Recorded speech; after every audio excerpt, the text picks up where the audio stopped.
We left off in part 5, citing the allegation that in 1954, President Eisenhower met with a delegation of gray aliens at Edwards Air Force Base in Southern California. Eisenhower arranged to be in Palm Springs on vacation on the appointed day. Eisenhower met with the aliens on February 20th, 1954, and a formal treaty between the alien nation and the United States of America was signed. The treaty stated that the aliens would not interfere in our affairs, and we would not interfere in theirs. We would keep their presence on Earth a secret. They would not make any treaty with any other Earth nation. They could abduct humans on a limited and periodic basis for the purpose of medical examination and monitoring of our development. The aliens would furnish the highly classified task force Majestic 12 with a list of all human contacts and abductees on a regular basis. Well, so the story goes. Many claim that we have acquired technology from the aliens, such as fiber optics and integrated circuits, as a result of this treaty. But why would the aliens sign a treaty with us, knowing we are powerless to stop them? The arrangement only makes sense in light of the biblical narrative. The sons of Adam are the gatekeepers of planet Earth. The armies of the kingdom are led by the likes of Michael the archangel, and they defend our terrestrial dominions. We can, however, open the gates should we be so foolish to usher in the Trojan horse. Just like in the days of Jared, when the sons of Cain exchanged their daughters for the knowledge of the watchers, the result will be much the same. The offspring that proceed from the wombs of our women will attempt to usurp the birthright of our species.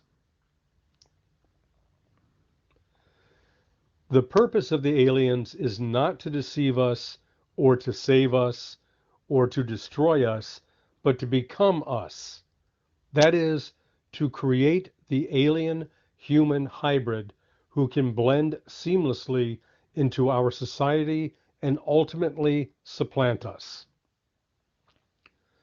The gray aliens are not members of the elder race. They are not watchers. Their presence is relatively a recent development. The grays are clueless about our society. Endless hours are reportedly spent by abductees teaching young hybrids how to eat cereal or buy something at Walmart. It is logical to infer that the arrival of the grays coincides with the mystery airship phenomenon of the late 1800s. There are few reports of UFO sightings before the turn of the century and no reports of alien abduction.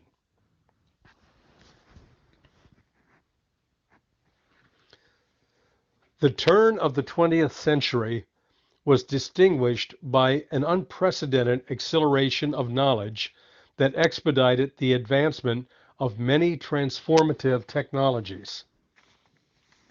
But scientific progress was only half the story, for this era was also distinguished by an unprecedented surge in the occult, especially in the arcane practice of spiritualism. The function of a medium or psychic to be a conduit for contact with spiritual beings has its roots in the Nephilimic sorcery of the ancient Canaanites. The famed Witch of Endor in the book of 1 Samuel was the last medium in Israel practicing the sorcery of the Watchers that enabled communication with the abode of the dead. Necromancy has always been viewed as the dark and diabolical art of witches and warlocks. That is, until the 19th century, when the historicity of the biblical narrative was undermined and the floodgates of paganism were opened. Beginning in the 1850s and continuing through the 1920s, seances, psychic readings, spirit channeling, spirit healings, automatic writing, trance lectures, and Ouija board parties were all the rage in Western society. All over the world, paupers and presidents shamelessly engaged in necromancy as if it were as trivial as a tea party.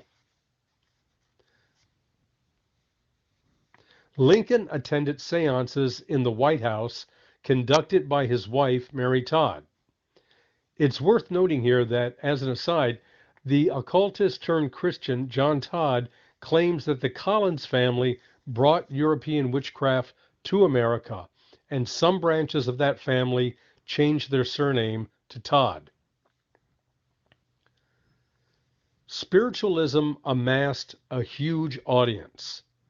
By the latter part of the 19th century, there were over 100 spiritualist periodicals circulating in the United States alone.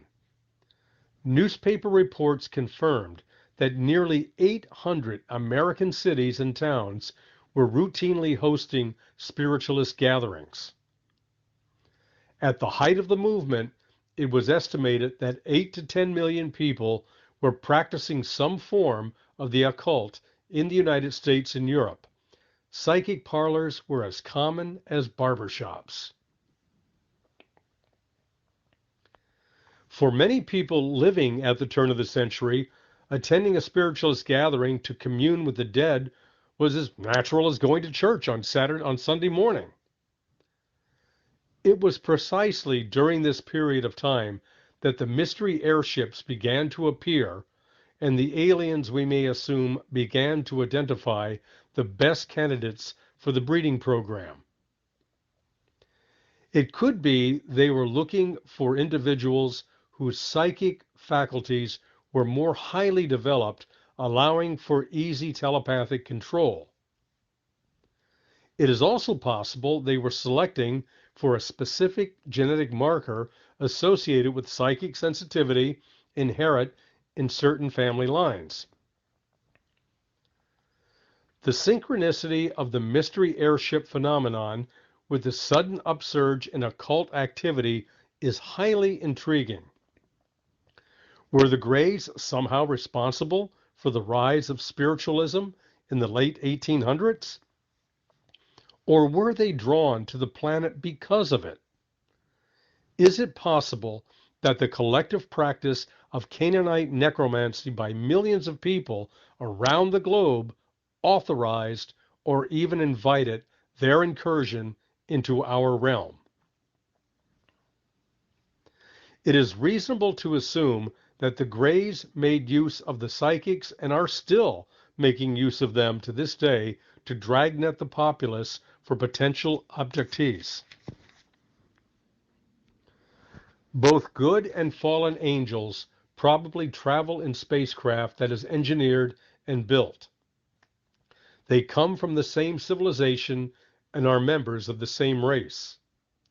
They share appearance, heritage, language, customs knowledge, and technology.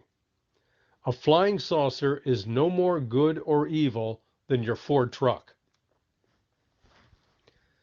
Some very human-looking aliens are reported, such as the Nordics, who are typically described as tall, handsome young men with blonde hair and blue eyes, fair complexion, 6 to 7 feet tall. How did the men of Sodom or Lot immediately recognize the angels as angels, unless their appearance was distinct in some way? Sodom was in Judea. The men of Judea were likely dark-skinned and relatively short. Two tall, blond men with blue eyes and luminous white skin would stick out like a sore thumb in Sodom. We should expect the dragon princes and their half-breed progeny to look like the Nordics. So, for all you Malcolm X fans, Those are the real white devils. In the late 90s, Dr. Jacobs began hearing a great deal about how the human-like hybrids would intermingle with humans in everyday life and that soon everyone would be together. It is clear now that integration into human society is the aliens' primary goal. If not stopped, they will eventually supplant the human species on planet Earth. They wish to become human enough to steal the birthright of Adam and inherit the earth by stealth. If their plan were to subdue us, they could have easily obliterated an entire continent with an antimatter bomb and bring humanity to its knees. Or they could release a deadly virus or chemical agent in the atmosphere to exterminate us like cockroaches. It is inconceivable that the alien presence has caught the dragon princes, the Nordics, by surprise. They must have anticipated the arrival or else arranged it. There are several possibilities. Alternatives are that the Greys that the Greys are controlled by the dragon princes, allied with them, or completely autonomous.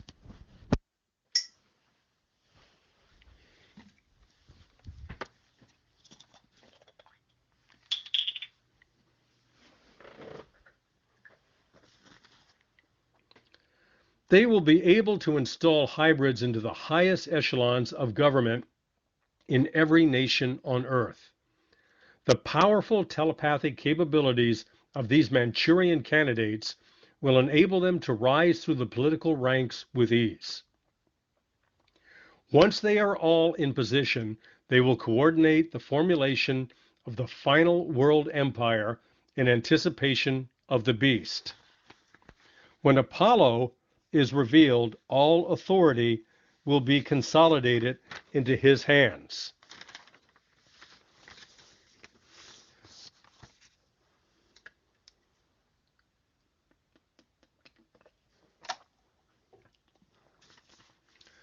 Alternatives see a scenario in which the heroic progeny of the gods, the golden race, will appear to deliver mankind from the alien threat. This contingency coincides with William Cooper's account of first contact with the Nordics, who warned us about the Greys in advance. So when humanity faces imminent extinction, or at the very least subjugation to insectoid overlords, enter Apollo. The contrast between the hideous gray alien invaders with bulbous heads, spindly limbs, and sinister black eyes, with the striking features of the Nordic saviors who rally to our defense, will be stark indeed. Apollo and his consorts will make their grand appearance to deliver humankind from certain doom. When the confrontation begins, we will quickly realize that resistance is futile. The Greys will quickly succumb to the technological superiority of the elder race. In a display of invincible might, Apollo will vanquish the insectoid invaders or win the affection of the nations. The people will marvel that the gods of old have returned to reign over a world at peace. The timely arrival of Apollo will be interpreted by the Vatican as the long foretold return of Christ. The Jews will embrace our new Savior as the Messiah, the Muslims as the Mahdi, the Hindus as the Baha'u'llah, and the Buddhists as Maitreya. After delivering us from certain destruction at the hands of the Greys, Apollo and his consorts, like the Watchers before them, will teach us the secrets we were striving to learn and provide us with the final component of our post-human transformation. Somewhere along the line, in order to raise the vibration of the planet and complete apotheosis, those pesky repressive Christians will have to go. Before the last fully human of us is eliminated, and there is no flesh left of the Homo sapiens variety, the true Messiah will reappear. The armies of the world will assemble against him as an alien invader. Their defeat will be instant. Those of us who love him will be reunited in a joyous family reunion. Evil will be vanquished forever, and there will be a new heaven and a new earth. The end of one story, the beginning of many exciting and beautiful adventures of discovery. The good guys win. Don't be caught slipping into darkness. But wait, there's more. In the next part, we will examine Alberino's take on the post-human paradigm, a matter of truly immediate concern to us in a time where we take counsel of our fears and inject barely tested genetic manipulators into our bloodstream in order to enrich the masters of pharmakeia. This is Gumbo Craig, and this is Future Visions and Distant Echoes. All glory to the Most High God. Shalom.